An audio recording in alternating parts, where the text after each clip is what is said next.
Chapter 5. 이제 가야 할게. 과연 적기는 언제인가? 어느 날 기도하다가 하나님의 때가 임박했음을 직감했다. 그래서 더더욱 기도했다. 하지만 때마침 코로나 재유행으로 행정명령이 떨어졌고 예배가 다시 폐쇄되었다. 한치 앞을 알 수 없는 상황, 팬데믹의 공포와 절망이 사회 전반에 퍼졌고 다시 집합 금지 명령이 떨어진 교회는 폐색이 짙었다. 그런데 그때 사인이 떨어졌다. 하나님께서 말씀하셨다. 바로 이때다. 오랜 기다림 끝에 받은 하나님의 응답은 당황스러웠다. 종교 행사가 심각한 사회적 반감을 일으켰고 예배를 위해 성도들이 함께 모이는 것 자체가 시민의식과 도덕적 책임감이 결여된 행동으로 평가될 때였기 때문이다. 주변에서는 애정어린 조언을 많이 해주었다. 교회 문을 닫아야 하는 상황에서 새로운 교회를 연다는 게 말이 되니? 개척하더라도 이때가 지나가게 기다리는 게 맞지 않니? 만약 교회 문을 열었는데 팬데믹으로 모일 수 없는 상황이 지속되면 어쩌려고 그러니? 누가 새로운 교회에 오겠어? 다 맞는 말이었다. 팬데믹의 상황은 법적 명령은 통제 가능한 범위 밖의 문제였다. 바이러스의 집단 감염을 무슨 수로 예측하고 손쓰겠는가? 더욱이 이로 인한 사회적 인식 변화나 성도들의 정서적 문제도 컸다. 개척을 하더라도 적기를 기다려야 한다는 말이 여러모로 맞았다. 하지만 현실과 상식을 합리적으로 조율하다 보면 한 가지 의문이 남는다. 그렇다면 과연 적기는 언제인가? 부르심을 의식할수록 답은 명확했다. 하나님이 이때라 하신 때. 나는 하나님께 거듭 여쭈었다. 좀 더 기다릴까요? 아니다. 이때다. 나는 의아했다. 왜 하필 이때 교회 문을 열라고 하실까? 그러자 예배단에서 늘 드렸던 기도가 떠올랐다. 그것은 재난 속에서도 부흥을 외칠 수 있는 사람으로 살길 원한다는 울부짖음이었다. 어쩌면 이 부름은 그 기도의 응답인지도 몰랐다. 재난의 때에 나는 외쳐야 했다. 아무도 부흥을 기대하지 않는 이때 부흥을 꿈꾸는 것이 나의 부르심이었다. 아무도 부흥을 구하지 않을 때 부흥을 목청껏 외치는 게 내 부르심이었다. 나는 이 응답을 받고 김아준 장로님께 연락을 드렸다. 더블 체크를 위해서였다. 그간 장로님은 1년 넘게 오로지 안식만을 권고하셨었다. 하지만 나는 예감했다. 이번엔 다를 거라고. 수화기 너머로 장로님의 부드러운 음성이 들렸다. 이제 하면 됩니다. 하나님이 축복하실 것입니다. 믿음의 오조준. 자, 이제 때가 왔다. 믿음의 용기를 발휘할 시기였다. 이때 내게 중요한 통찰을 준 것이 있었는데 당시 올림픽 경기에 출전한 양궁 국가대표 선수들의 인터뷰였다. 한 기자가 물었다. 바람이 심하게 불거나 비가 쏟아지는 날 활이 과연 관역을 향할 수 있을까 싶은 심한 저항 속에서 활을 쏘는 방법이 따로 있나요? 그러자 선수들은 오조준에 대해 말했다. 오조준이란 기후 등 주변 환경을 고려해서 고의로 틀리게 조준하는 방법이다. 비가 오면 대개 화살이 7m 정도로 날아가면서 비의 무게의 방향이 처진다고 한다. 그래서 그 무게를 감안해서 조준점을 관역 위쪽으로 옮겨 발사하는 것. 곧 애초에 일부러 틀리게 겨냥하는 방법이다. 그때는 과연 누가 더 과감하게 오조준을 하느냐, 오조준에 모든 걸 걸고 쏘느냐가 승부의 관건이 된다. 짐짓 겁을 먹고 소심해지거나 자신을 믿지 못하면 화살은 비바람을 이기지 못하고 잡아먹히고 만다. 선수들은 양궁이 거센 비바람 속에서 자신을 믿고 과감하게 틀려야 이기는 스포츠라고 했다. 그래서 어떤 저항에도 흔들림 없이 과감하게 틀리기 위해 강도 높은 정신력 훈련을 한다고 덧붙였다. 이 이야기를 들으며 지금이 내 인생에서 믿음의 오조준을 해야 할 때임을 직감했다. 관역은 분명하지만 저항이 거세다. 비바람의 무게가 화살에 어떤 영향을 줄지 아무도 모른다. 예측할 수 없는 움직임이 화살을 방해한다. 점점 더 거세지는 비바람이 나의 내면을 흔들어 놓는다. 이때 필요한 건 믿음의 오조준이다. 현실과 상식에 대해 과감하게 틀려야 믿음에서 이긴다. 보이지 않는 길 위에 과감한 한 발을 내딛고 어떤 대가지불이나 감당하리라는 각오를 해야 승자가 될 수 있다. 나는 그분의 약속을 믿고 활시위를 당겼다. 부르심을 향해 화살을 쏘았다. 비바람을 잡아먹히지 않게 하기 위해서 과감하게 오조준하며 믿음의 한 발을 디뎠다. 안녕이라는 마지막 인사. 교회의 사임 의사를 표했다. 첫사랑과 같은 교회에서의 기억이 스쳐 지나갔다. 이 기억은 곧 그리움이 되었다. 그리고 삶의 일부가 썰물처럼 빠져나가는 듯한 엄청난 상실감이 밀려왔다. 사랑하는 모든 것에서 뒤돌아서는 느낌이었다. 어떤 이유건 이별은 쉽지 않다. 나는 그간 누려온 일상의 삶의 안전성에 결별을 선언했다. 이제는 홀로 걸어가야 했다. 이재훈 담임 목사님을 만나 뵙고 기도를 받았다. 목사님은 늘 그러셨듯 온유하고 넓은 아량으로 대해주셨다. 목사님의 균형 잡힌 목회관은 오늘이 교회의 사역을 통해 보고 배운 날카로운 목회 감각이었다. 목사님의 마지막 배려와 격려를 통해서도 난 마지막까지 훈련된 영성을 배울 수 있었다. 목사님 방에서 나와 한 발 한 발 계단을 내려올 때마다 현실이 몰려왔다. 나는 생각했다. 마침내 유브라데 강을 건넜구나. 하란에 멈춰있던 아브라함이 약속의 땅에 향해 가는 것처럼, 그러나 영영 돌아오지 못할 강을 건넜다. 두려움이 엄습했다. 돌이킬 수 없는 선택이라는 사실이 큰 압박감을 주었다. 오늘을 기점으로 모든 것이 이전과 같아질 수 없다는 게 얼마나 무겁고 긴장되는 일인지 나는 이별의 시간을 매듭지으며 며칠간 극심한 상실감에 시달렸다. 하지만 활시위는 당겨졌고 화살은 날아갔다. 이 선택은 정확한 관역으로 쏘아 올린 화살 같았다. 나는 믿어야 했다. 이 약속을, 이 부르심을. 가장 응축된 힘이 필요한 개척의 시작 단계에서 한치 앞을 모르는 사회적 상황과 지금껏 동고동락한 공동체를 생각하며 마음이 복잡했다. 사임 인사 후 공동체 안에서 지속적으로 지도력을 갖는 게 여러모로 교회에 유익이 되지 못할 것 같아서 담임 목사님께서 사임 의사를 전한 후 정리의 시간을 최대한 단축시켰다. 그래서 공동체 예배자들은 갑작스럽게 내 사임을 직면했다. 공동체 내부 소식을 모르는 유튜브 채널의 예배 시청자들은 마지막 예배에서 사임 소식을 듣고는 여러 방법으로 내게 심경을 전해왔다. 그동안 함께 예배를 꿈꿀 수 있어서 너무나 행복했고 고마웠던 예배 동지들에게 마지막 메시지를 남기고 나는 온누리 교회를 떠났다. 청년 시절에 우리가 받을 수 있는 가장 위대한 가르침은 무엇인가? 그건 바로 그리스도를 갈망하는 마음이다. 나는 이 갈망을 청년들에게 주고 싶었다. 이 갈망을 배운다면 우리는 인생의 비밀을 소유하게 된다. 자신의 변화뿐 아니라 수많은 변화를 이끌어낼 수 있는 비밀을. 그리고 그들에게 주고 싶은 한 가지가 더 있었다. 그것은 바로 부르심 하나로 떨리는 가슴이었다. 부르심이란 말만 들어도 가슴이 떨려야 한다. 하늘로부터 온 이 위대한 부름을 결코 하찮게 여기지 말아야 한다.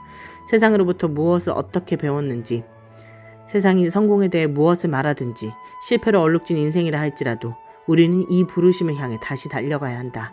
진정한 성공은 부르심의 완수에 있다. 우리 각자의 결승선에서 다시 만나자. 그때 힘찬 영광의 박수를 주님께 올려드리자. 매번의 예배가 그렇게 시작되었듯이. 인생의 하프타임.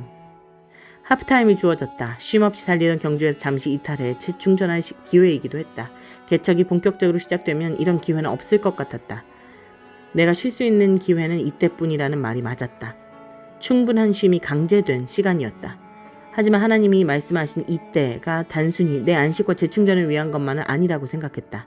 이때 무언가를 열어젖혀야 한다는 부담이 밀려왔다. 내 인생에서 지금밖에 할 수 없다고 생각되는 일 때문에 순종의 타이밍을 놓칠 순 없었다. 하나님이 요구하신 이 순종 또한 지금밖에 할 수 없으니까. 누군가는 내게 조언했다. 내 사회적 존재적 공백을 불안해하는 거 아니냐? 그건 건강한 영성이 아니야. 맞는 말이다. 하지만 내게 해당하는 말은 아니었다. 나의 불안은 순종을 지체하는 것으로 인한 불안이었다.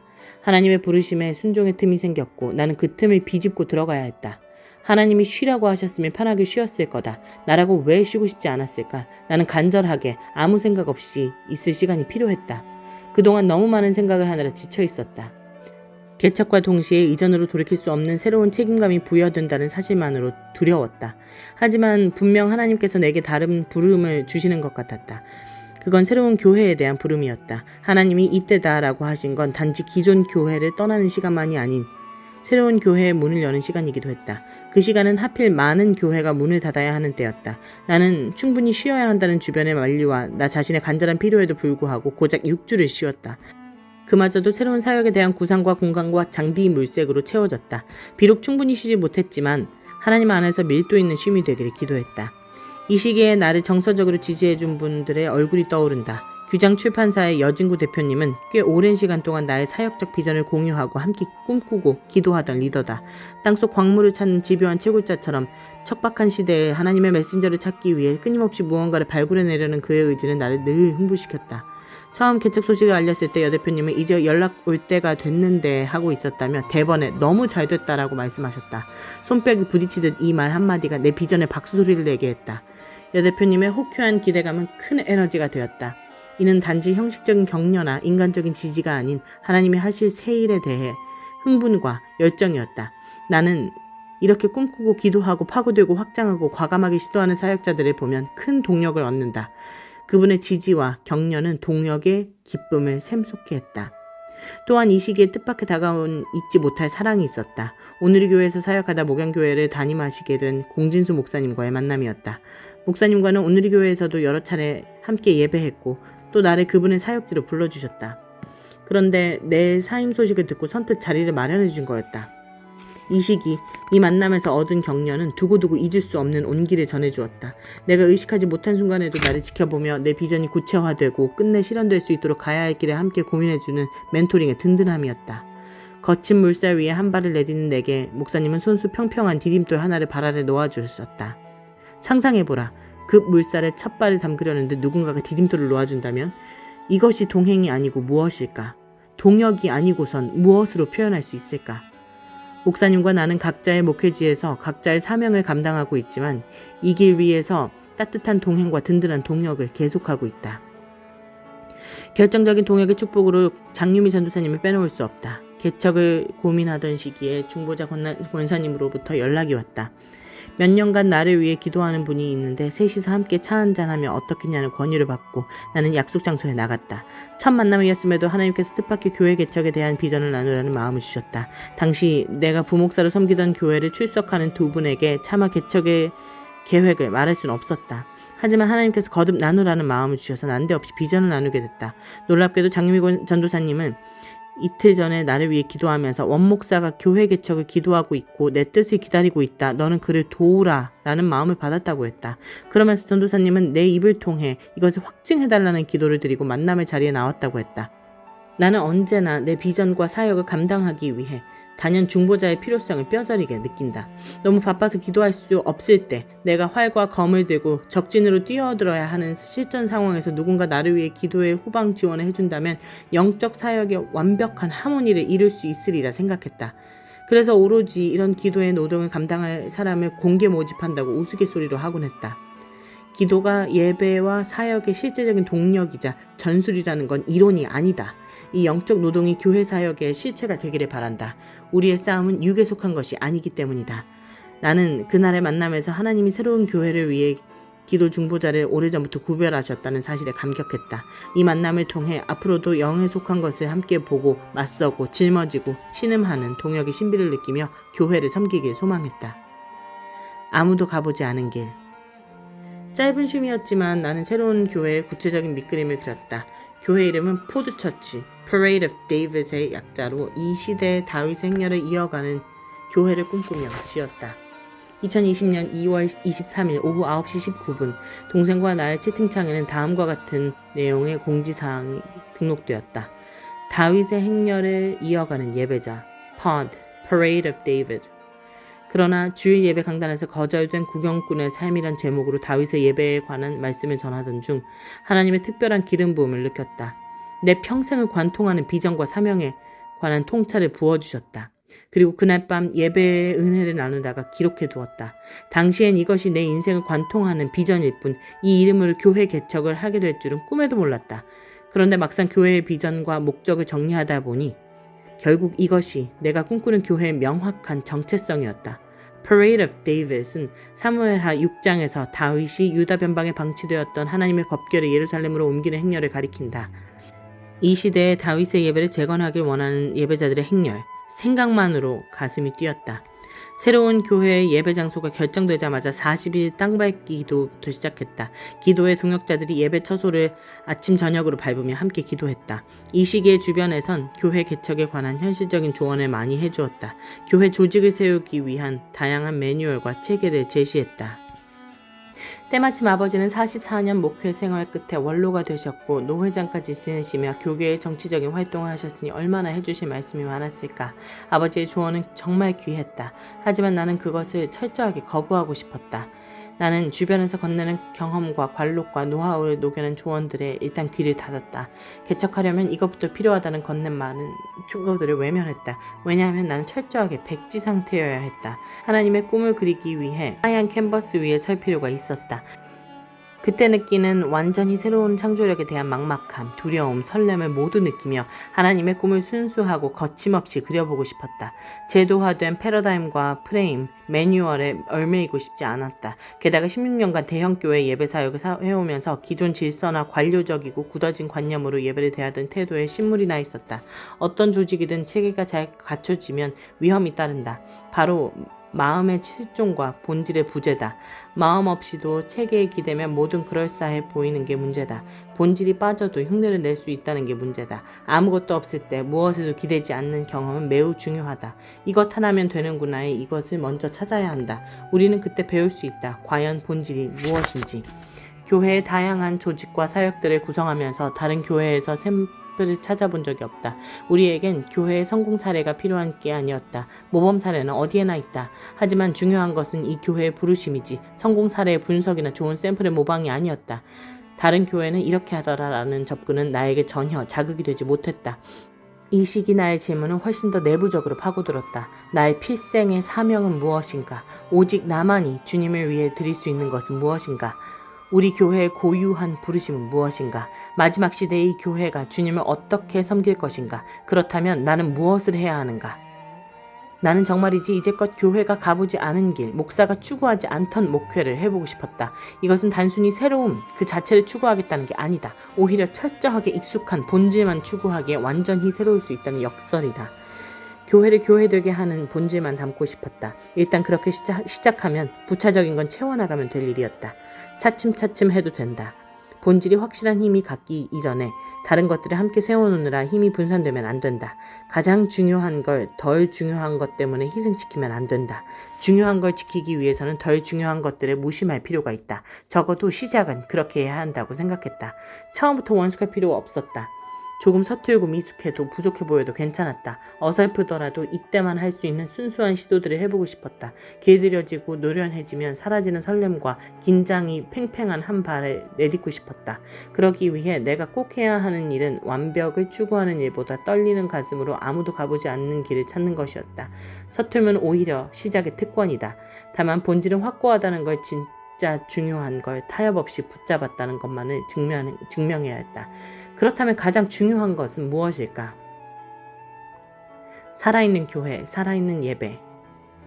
나는 이 땅에 수많은 교회가 있음에도 굳이 내게 새로운 교회의 문을 열라고 하시는 하나님의 마음을 알고 싶었다. 그분께서 새로운 교회를 원하시는 건 그 교회만이 감당할 하나님의 요구사항이 있기 때문이다.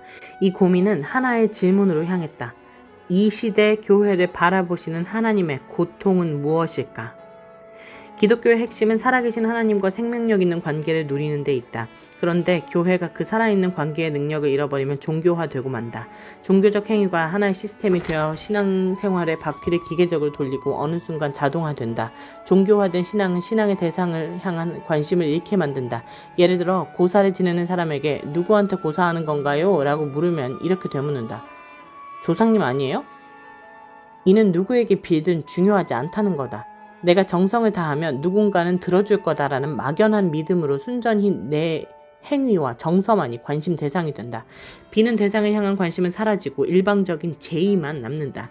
이게 바로 종교 아닌가? 기독교 신앙과는 거리가 멀다. 이 시대의 예배와 신앙생활이 이처럼 종교화됐다. 하나님과 점점 멀어지고 그분의 영향력은 줄어들었다. 어느새 그분은 전혀 중요하지 않은 예배를 드리며 그보다 우리의 신앙 규칙과 준수, 감정의 충족, 기도 응답만이 중요해졌다. 자기 백성에게 잊혀진 존재로 전락한 것, 이것이 하나님의 고통이었다. 이 종교화에 대한 인식은 나를 배제한 비판의식이 아니다. 모든 기성교회의 문제라며 꼬집는 것도 아니다. 신앙은 하나님을 잃어버리면 언제든 종교화된다. 믿음은 하나님과 살아있는 관계를 잃어버리면 언제든 종교화된다. 사역은 보이지 않는 실체에 대한 감각을 잃어버리는 순간 금세 종교화된다. 나와 우리 교회도 마찬가지다. 살아있는 교회가 되기 위해서는 하나님과 살아있는 관계를 추구하면 된다. 본질은 사랑이다. 핵심은 사랑이다. 정작 하나님을 사랑하는 일을 제외하고 예배와 신앙을 논하지 않길 바란다. 사랑에는 언제나 특권이 있다. 내가 꿈꾸는 부흥은 결국 이 사랑의 특권이다. 하나님의 특심으로 사랑하는 자들에게 부어주시는 그분의 마음, 그것이 부흥이다. 이 타오르는 사랑에 응답하시는 그분의 불, 그것이 부흥이다. 그래서 이 부흥은 어떤 상황 가운데서도 제한받지 않는다. 구별된 사랑만 준비하면 된다. 예수님의 생애 대부분은 자신의 필요로 하시는 곳으로 향해 있었다. 공적 사명을 위해서 말이다. 하지만 예수님이 사역의 수행 외에 개인의 안식과 쉼을 위해 종종 찾으신 곳이 성경 속에 등장한다. 바로 베다니였다. 베다니는 벳아니, 곧 가난한 자의 집이라는 뜻이다. 예수님은 심지어 필생의 사명인 십자가의 죽음을 눈앞에 둔 시점에서도 이 특별한 것 없는 장소인 베다니로 향하셨다. 왜 하필 베다니였을까? 비밀은 사랑에 있다. 그분이 가시려는 그 길은 오직 사랑으로만 갈 수 있는 길이었다. 십자가는 오직 사랑으로만 감당할 수 있는 것이었다. 그래서 그 길을 가기 위해, 그 고난의 잔을 받기 위해, 그 엄중한 대속의 사명을 감당하기 위해 그분은 자신이 사랑하는 자들 곁에 잠시 머무르셨던 것이다. 이것은 바로 예수님의 내적 필요였다. 나는 우리의 예배가, 우리의 교회가 그분에게 이 배단이 갖기를 원한다. 나의 영혼이 그분에게 배단이 갖기를 갈망한다. 그분을 향한 사랑이 여기 있어서 그분의 마음이 이곳에 있기를 원한다. 그분을 향한 순전한 사랑 때문에 그분이 이곳에 오시길 원한다. 이 땅을 굽어 살피셨을 때 하나님의 경외함이 없는 시대 속 이 패역한 세대 안에서도 그분을 순전하게 사랑하는 자들이 있는 곳, 그런 곳이 우리 예배이길, 우리 교회이길 원한다. 예배의 동력은 오직 이 사랑이 되어야 한다. 나는 하나님을 향한 사랑 때문에 오직 예배 하나만 생각하고 사는 사람들과 교회를 세우고 싶었다. 잘 갖춰진 조건과 형식을 초라하게 만드는 이 중심을 발굴하길 원했다. 하나님을 향해 꺼지지 않는 푸른 불꽃을 심장에 품고 사는 이들과 예배하며 그들에게 마중물을 콸콸콸 넘치도록 붓고 싶었다. 나는 사랑으로만 완성되는 예배의 생명력과 기름 부으심으로 완성되는 사역의 창의성을 핵심 가치로 삼았다. 그리고 아무도 시도하지 않은 사역을 꿈꿨다. 나는 탁월한 예배를 위해 예배 장인들을 키워내고 싶었다. 이것은 동생의 기회과 맞물려 포도사역의 큰 축을 형성해냈다. 다양한 영역의 장인들이 창의적 예배를 세워나갔다. 예배의 영성이 예배의 예술을 지배하고 이 시대 예술 영역에 빼앗긴 모든 아름다움이 하나님의 영광을 표현하는 데 쓰임받길 원했다. 매주 살아있는 예배를 위해 어떤 것도 아끼지 않는 교회가 되고 싶었다. 예배의 구심력이 갖춰지면 사역의 원심력도 갖춰지기에 살아있는 예배가 성도들 개인의 삶의 저력으로 확장되고 다양한 영역의 변화를 일으키며 영적 생명의 선순환을 이루기를 꿈꿨다. 이런 예배를 한 주 반짝 드리는 건 쉽다. 그러나 중요한 건 이것이 예배의 고정값이 되어야 한다는 거다. 하나님 앞에 꾸준한 태도와 마르지 않는 갈망으로 이 정성을 늘 기꺼이 구별하는 건 말이다. 이 갈망은 위로부터 부어주시는 기름 부음으로만 유지할 수 있다. 이 성실을 지속시킬 수 있는 동력은 기도뿐이다. 그러니 성실한 기도가 뒷받침되어야 한다. 기름 부음을 위한 기도가 그치지 않아야 한다. 예배와 기도는 언제나 한 쌍이다. 한쪽 심장이 뛰지 않으면 다른 하나도 금세 멈춰버린다. 하나의 불꽃이 꺼지면 다른 하나도 금세 사그라든다. 거룩한 낭비. 나는 첫 예배를 세우기 위해 기도 모임부터 열었다. 이를 위해 예배 처소인 홀 전체를 대관했다. 하지만 임대료가 너무 비싸서 기도 모임을 하는데 굳이 홀까지 대관해야 하냐며 의아해하는 사람들도 많았다. 재정 부담을 느낄 필요 없이 온라인으로 기도하자는 의견도 있었다. 하지만 하나님께서는 내게 거룩한 낭비를 말씀하셨다. 주님이 교회를 세우기 위해 무엇보다 기도의 기름 부음이 필요한데 재정을 써야 한다면 이런 데 써야 한다고 생각했다. 사람은 돈을 쓸 때 언제나 가치를 값으로 환산하려 한다. 그렇다면 기도를 위한 재정을 얼마나 쏟아부어야 적당할까? 기도 모임을 위해 홀 대관은 시작부터 큰 결단을 요구했지만 목회의 재정 원칙을 세우기에도 좋은 경험이었다. 3주간의 기도 모임을 마치고 나니 현실적인 문제와 복잡한 계산이 나를 괴롭혔다. 당장 한 번의 예배를 위해 구비해야 할 많은 장비와 물품, 목록이 여기저기서 속출했다. 그나마 개척을 위해 십시일반 모은 헌금으로 대형 장비를 구입했지만 남은 예산으로 산더미 같은 필요 항목을 갖추기엔 턱없이 모자랐다. 계산기를 두드리고 있자니 마음이 무거웠다. 리더로서 이렇게 돈 생기는 대로 지출만 하도록 예산 경영을 해도 되는 걸까?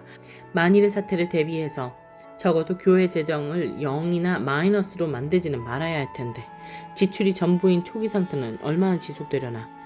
언제 우리 교회는 자립적으로 모든 비용을 감당할 수 있을까? 머리가 아팠다. 그런데 그날 밤 하나님께서 내 염려를 꾸짖고 책망하셨다. 이스라엘 백성이 광야에서 하루치 만나에 의존해 살았듯이 한 걸음 한 걸음 주님께 의지해 살면 된다고 하셨다. 나는 곧장 재정의 염려를 회개했다. 그리고 하나님이 부어주시는 대로 아낌없이 그분이 중요하게 생각하시는 곳에 쓰겠다고 결단했다. 이는 리더의 무계획과 무책임도 아니고 경솔과 방종도 아니다. 공급자를 향한 전적인 신뢰와 의존이다. 이때 나는 재정 사용 원칙과 목적을 수립했다. 이것은 내가 꿈꾸는 교회의 아주 중요한 골자였다. 예산은 경영의 언어라고 했다. 나는 교회 예산이 무엇보다 사람을 키우는 데 쓰이길 바랐다. 그동안 예배 사역을 하면서 유난히 사람에게 재정을 쓰는 일에 거부감을 보이는 교회 생리를 이해하기 어려웠다. 장비는 사도 되지만 인건비는 주면 안 되고 유형의 자원에 투자하는 건 투명한 예산 사용이라 인식하면서 교육비와 같이 무형의 자원에 투자하는 건 어딘지 꺼림직한 사용처가 되는 이 인식을 뒤집고 싶었다. 교회는 사람을 키우는데 예산을 쓸 줄 알아야 한다. 가능하다면 평신도 전문 사역자들이 먹고 사는 일 때문에 교회 일을 할 여력이 없다는 말이 나오지 않도록 그들의 탁월한 전문성이 예배 예술과 사역에 넘치게 부어지도록, 그래서 교회가 이 시대 예술과 시대 정신까지도 장악하고 견인할 수 있도록 그들을 지원하고 싶었다. 이것은 아예 교회 사역의 지각판을 바꾸는 일일 것이다. 예술이 더 이상 세상 문화에만 봉사하지 않고 장인들이 이제는 예배를 위해 재능과 감각을 쏟아붓는 일에 자신을 아끼지 않도록 근본적으로 나는 교회 사역의 지각 변동을 일으키고 싶다. 내가 꿈꾸는 교회의 가장 중요한 핵심은 단연 예배와 기도다. 그 다음을 꼽으라면 기독교 인재를 세우는 일이다. 나는 사회 각 영역에 탁월한 크리스천 리더들이 서기를 원한다. 그리고 그들을 영적으로 세우는 일을 교회가 감당해야 한다고 생각한다.